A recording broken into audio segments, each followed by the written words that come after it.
The real freedom is when you, in the constraint, in the yucky, sucky place, don't allow your thoughts to control you. You don't allow your feelings to overpower you. You are holding the power of what you feel in a current moment. You are. Welcome to the Effortlessly Abundant Life podcast. I'm Natalia, a certified hypnotherapist and a mindset shifter. Not too long ago, I was a broke, burned out, multi-passionate single woman to now making six figures effortlessly, marrying the love of my life and attracting what I want by using my unique bridge method. I'm here to help you achieve the results you want in any area of your life by owning your true unique self with less doing, less stress, and definitely less effort. Now let's jump to today's episode in 3, 2, 1.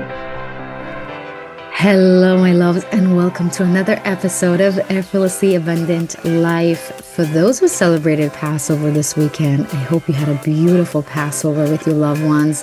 For those who are celebrating Easter, happy Easter. And for all of you that are just celebrating life, I hope you had an incredible weekend and start of the week.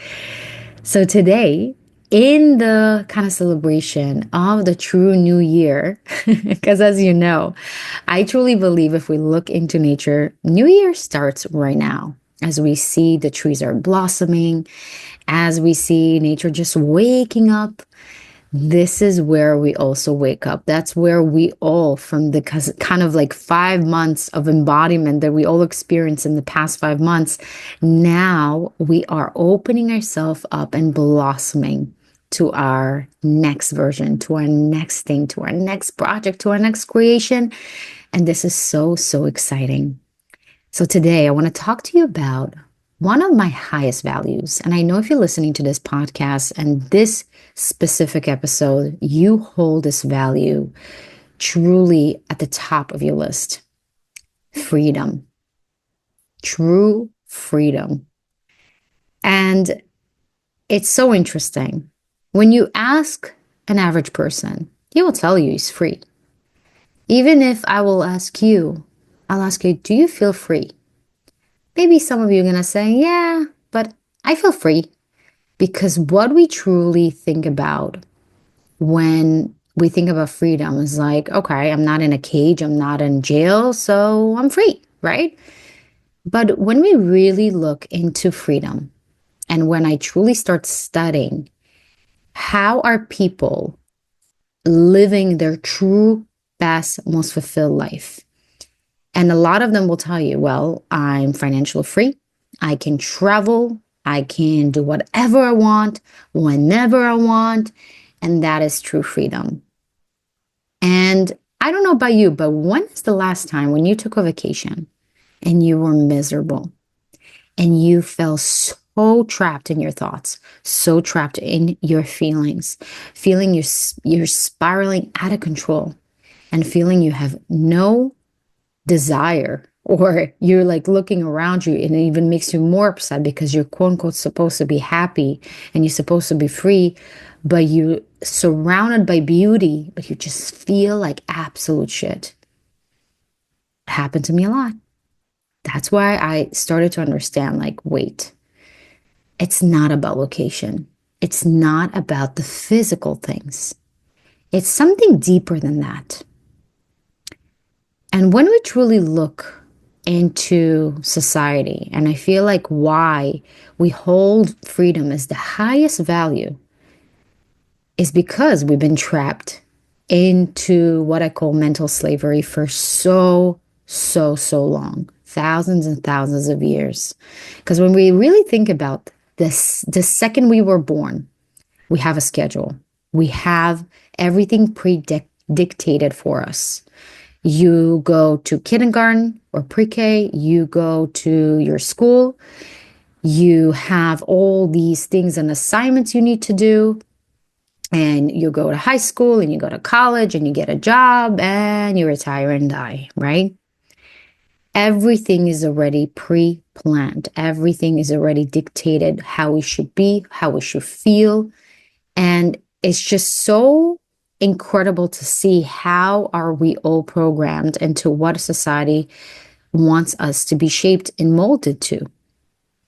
I think the second I truly looked into my life, and I remember this as was one of my awakening moments where I kind of, moving here at 21, I really wanted to be an opera singer. I thought that is really, truly, deeply what I want. And I moved by myself at 21 to New York City by myself. You probably know my story. But I thought that this is my calling. This is what I should do. And I left behind my family. I'm a single child. I have no siblings. And I left my parents, which I can't even imagine Mikey doing to me. But I'm so grateful that my parents gave me this opportunity. I mean, I was 21. There's no much they can do, but still. And I just wanted to break free because I knew, maybe not consciously, but subconsciously, that if I'm going to stay wherever I grew up, I'm going to end up like my environment. I'm going to end up like my parents that want a secure job. They're living this, you know, very limited and every day looks the same type of life. And I truly knew that this is not what I want. I want to have bigger life, bigger goals, just achieve and fulfill myself to the fullest. That was my most important thing in the world. And I came here and I did it. And I remember this moment when I sat down and I didn't want to sing anymore on big stages. I didn't want to sing opera. And I really asked myself, who I'm doing this for? Everybody knew me as the singer. I kind of like that was my identity. That was who I was, right? Like, I'm a singer, I'm a teacher, I'm a vocal teacher. Like, this is your identity. And I sat down and I realized I didn't do it for me. I did it for the applause. I did it for the attention. I did it so I could be recognized and I'll be looked at special. I really, truly, deeply, what I really wanted is to be special. The reason why I chose to be an opera singer is not because I loved opera. It's because I thought that that was very special and it's very unique. And if I'm going to be the best of the best in opera, I'm going to be very special and very unique. That is the truth. And when you look at this, whenever somebody will look at it and say, well, you travel the end of the world, obviously it's not a glorious career, right? There's so much about being an opera singer. If you are, you know what I'm talking about, just this endless, constant coachings and preparation and rehearsals, and you barely make any money, right? And you're just scrambling from audition to audition, barely getting by and getting so many no's and maybe one yes. And even though that was worth it for me because I could have called myself opera singer, and everywhere I go, when I say opera singer, everybody did, oh, wow, that is so special. And one day I really looked at myself in the mirror and I said, wait, I don't want to do this anymore. This is not truly the core of who I am. I don't want to live in a suitcase. I don't want to travel the world and be bound into opera houses and sing in different languages and sing truly music that is not expressively who I am. It's more of what I need to. And if you sing opera, you need to be very accurate. You need to be very in the genre, in the specific style. And whoever is conducting this opera, you need to be in their standards. You need to be bound by these very strict rules. You need to look a certain way. You need to be a certain way. And there's not much expressiveness in that, right? And I just didn't like it. But I kept going because the value that I held the most special was being special. And that was the most important thing. And I felt that through singing, and specifically through being an opera singer, I'm going to get that. But when as I said, looked at myself in the mirror, was very brutally honest with myself, I asked myself, who I'm doing this for? Am I doing this for me truly? Because I want to do it? No, I do it for the validation, for the external validation. I do it so I get the applause. I get it so people feel or say to me, oh my God, you're so special. That's so unique. But it wasn't really my soul's desire. That's not what I really, really wanted. And how I'm going to tell my parents that after doing masters, after doing undergrad and masters in music and doing education and dedicating my like, wow, 15 years of my life to this kind of work of, investing in so many vocal coaches and trainings and just doing so much for that I don't want to do this anymore. And actually, when I got really, really good, I'm good. I don't want to do this anymore. That is where I really understood, like, oh, yeah, that is what I needed to truly let go of that identity. And I think identities are our mental cages. What we say that we are, that's what we hold ourselves, right? This is what we become. And there's no room to change. And it feels so painful also to let go of the old identity. And I feel so many of us right now, and in this in between transition between whatever it is you studied, whatever it is you thought you were, to what you truly want to be. And maybe in the past, it was a true desire, but then it changed. And it feels so hard to let go of the identity. It feels so hard to maybe let go of a relationship because that was your identity through that person. And I think the letting go is the freedom to allow yourself to be truly brutally honest and truly authentic to how you feel and how you want to be and evolve to the next level. That is true freedom. It's not the location. It's not you having bazillion dollars in your bank account and be able to travel the world and do whatever you want to do whenever you want to do. That is not freedom. The real freedom is when you, in the constraint, in the yucky, sucky place, don't allow your thoughts to control you. You don't allow your feelings to overpower you. You are holding the power of what you feel in a current moment. You are. And that is true freedom.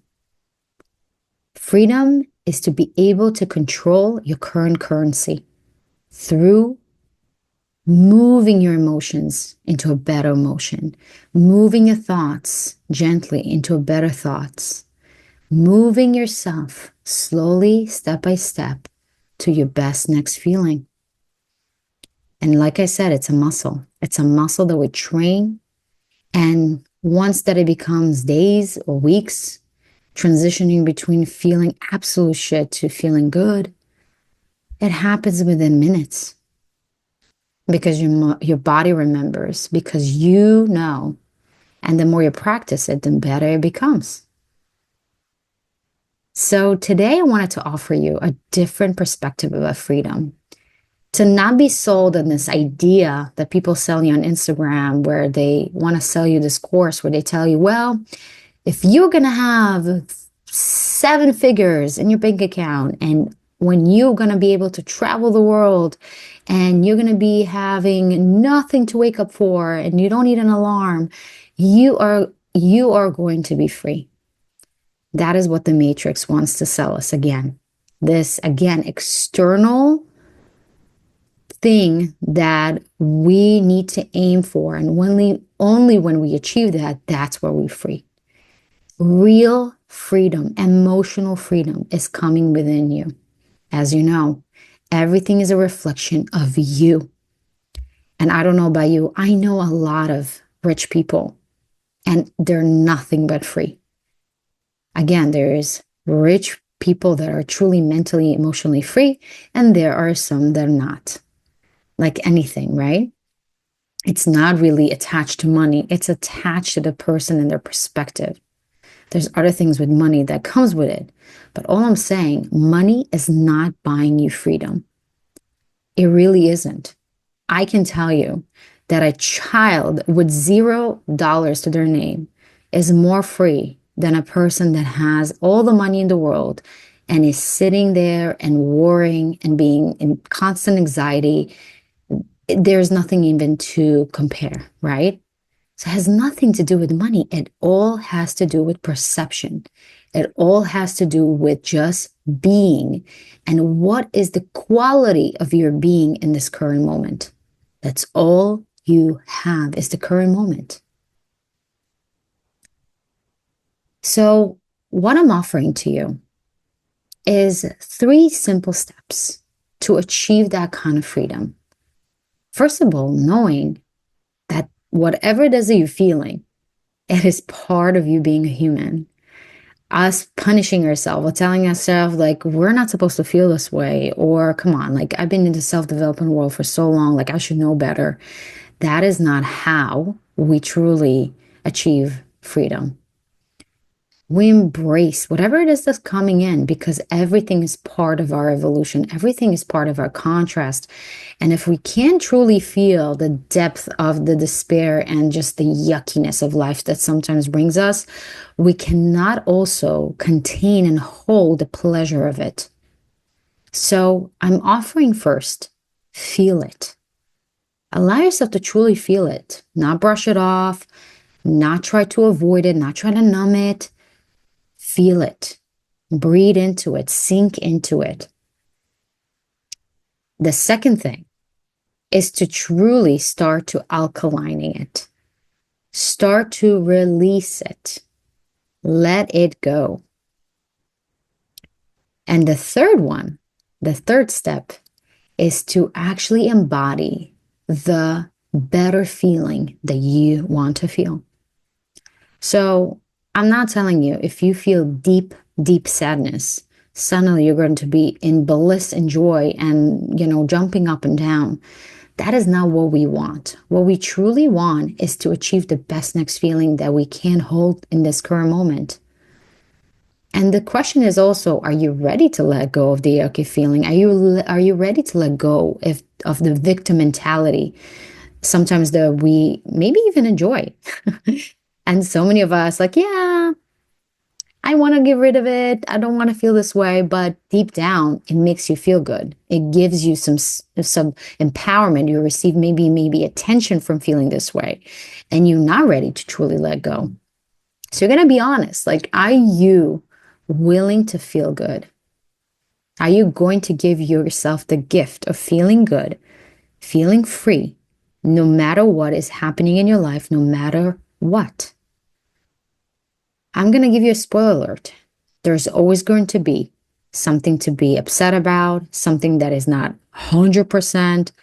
There's always something, even if you're going to have $1 million, even if you're going to be in somewhere in beautiful islands, it doesn't matter.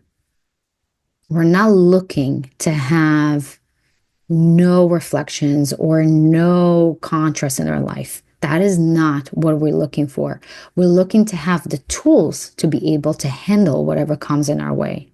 And that is freeing. That is empowering. We're not trying to avoid. We're not trying to escape. We're not trying to, kind of like hide from this. We're really okay with everything that comes in our way. And knowing that you truly hold the power. So number 1, feel it. Number 2, we're alkalining it. We're letting it go. And number 3, we are moving and embodying and what I call the vibration activation of the new, better feeling. Now, I can tell you theoretically what it is, but the best thing is to actually experience it through my app Cloud9. You have a track called Clear to Create, where it takes you through these 3 very powerful steps through breath work, through subconscious rewiring, and energy healing to really move you from whatever it is that you're feeling to a better feeling. And it's life changing. I'm still doing this almost every day, honestly. And I'm at the point where I can just walk and do it to myself, and I already feel so much better. So I highly recommend, if you never tried this kind of work, just try it. There's nothing to lose. You have 7 days of free trial. No commitment. If you're not happy, you can always cancel your subscription.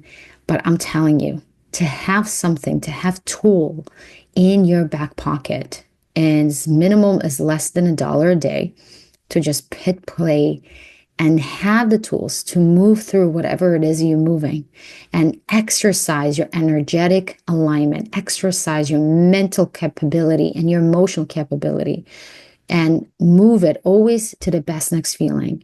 That is true freedom, my love. That is the truest freedom.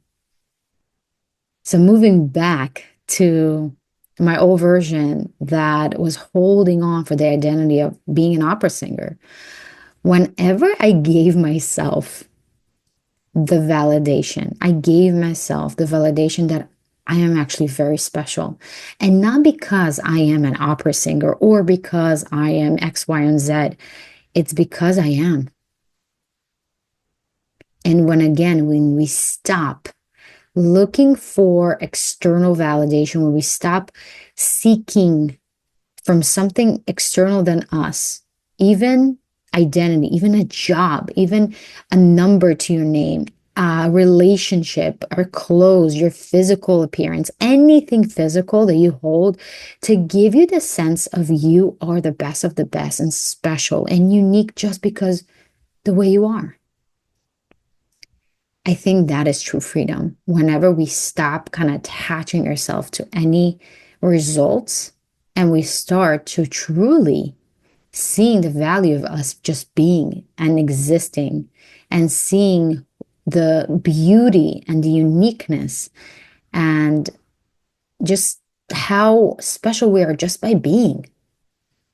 Just by being. There's no condition to it. That is all about unconditional love, right? But just wanted to throw it out there for you. Don't put yourself in a trap where you hold your worth and you put your worth in others people's hands and others people's opinion of you. Make sure that you are in control of your value. You are in control of your worth, and you are in control of your freedom, your true freedom. Right now, I see it all the time right now. Everybody's panicking with what's happening in the financial world and with the tariffs and what's happening in the stock market. I mean, if you were in my Escape the Matrix masterclass, you know what is actually happening. But I want you to remember, especially now, this is exactly what I'm talking about when we're talking about freedom. That is exactly what's happening when we start to understand that nothing, even if the world is collapsing, even if everything around us is just tumbling down, you can still hold the power of how you choose to feel and how you choose to, what it is you choose to bring into fruition. What is going to be your manifestation? What is your reality? When everybody's reality, quote unquote, is bad, you can still experience miracles. You can still experience abundance. I had it so many times where, quote unquote, I was supposed to be broke. I was supposed to not have certain things, or I was supposed to not, be financially successful. And I was. Everything was good. I was provided for. Not because I knew how, it's because I was open to seeing that. And when you focus on seeing that, you are going to see that. And then again, it comes back to your freedom, knowing that you have a choice in any given moment of how you choose to feel, how you choose to think, and what you choose to believe. And whatever that is, what you're focusing on, that is what you're going to experience in your external reality. So, with that, my loves, I hope you enjoyed this episode. If you feel you got value from this, it would truly mean the world to me if you can take a second and just rate this podcast, post it on your stories, and tag me at Effortlessly Abundant Life. And you're going to get a free hypnosis from me to attract abundance effortlessly. And with that, my loves, I hope you're having a great day wherever you're listening. And I'm sending you so, so, so much love, so much light. And I'll see you in our next episode. Bye.